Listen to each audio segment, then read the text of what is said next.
Emile Bernheim était un homme qui a dirigé, qui a façonné les grands magasins de l'innovation. Il était né à la fin du 19e siècle, une famille qui avait émigré d'Alsace. Et son père et son oncle ont vraiment lancé la grande distribution quelque part en Belgique avec l'innovation. Premier magasin rue Neuve, donc comme quoi l'histoire est toujours d'actualité. Et lui a quitté l'école à 13 ans contre l'avis de son père, souhaitant vraiment rentrer dans l'entreprise familiale. Et donc son père lui a dit, d'accord, à une condition, c'est que tu n'apparaisses pas comme le fils du patron, et donc tu vas faire tout. De la cave au grenier, livreur, et tous les métiers. Et c'est comme ça que finalement il a gravi les échelons de l'entreprise, et que quelques années plus tard, après le décès de son père, il est devenu vraiment le grand entrepreneur Emile Bernheim.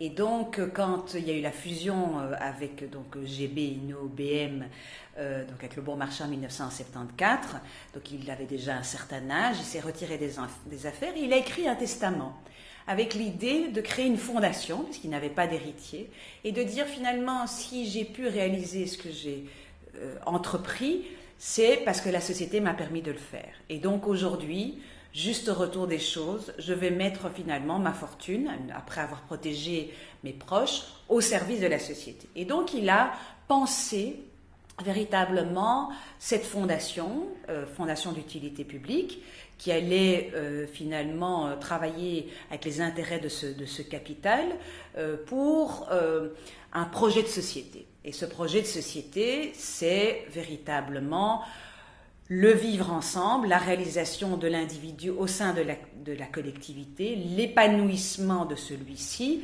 grâce à une formation, grâce à toute une série finalement d'actions qui vont lui permettre d'être l'acteur de demain.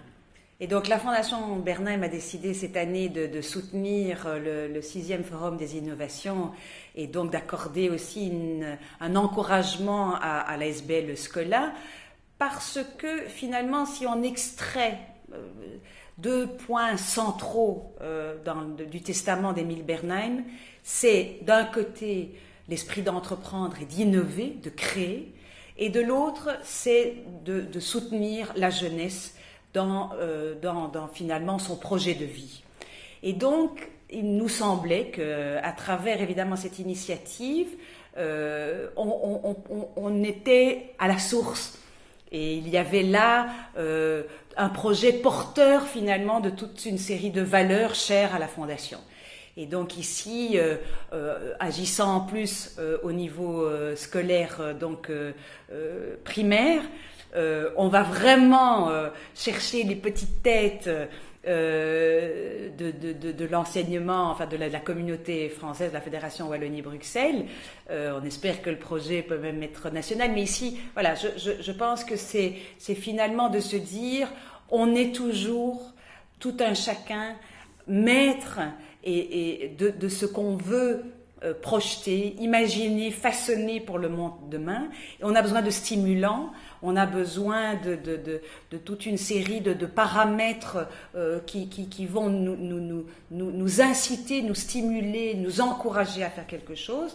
Et donc cette initiative répond à cet objectif que finalement l'individu n'est pas un réceptacle de quelque chose, mais il est l'acteur finalement de la société dans laquelle il vit, et donc dès lors de lui en tant que citoyen, celui qui fait, celui qui agit. Et donc ici c'est un projet qui même si notre contribution est très symbolique, c'est d'abord qu'il y a des initiatives à l'extérieur qui se font. C'est comment canaliser cela, comment donner un coup de projecteur, parce que finalement la Fondation Bernheim, elle est là pour être un peu une tête chercheuse qui va identifier les projets qui sont innovants, qui sont réalisés et façonnés par des gens qui ont une expérience de terrain et qui vont finalement contribuer, voilà, à une amélioration, à une création. Et donc ici on a ce mariage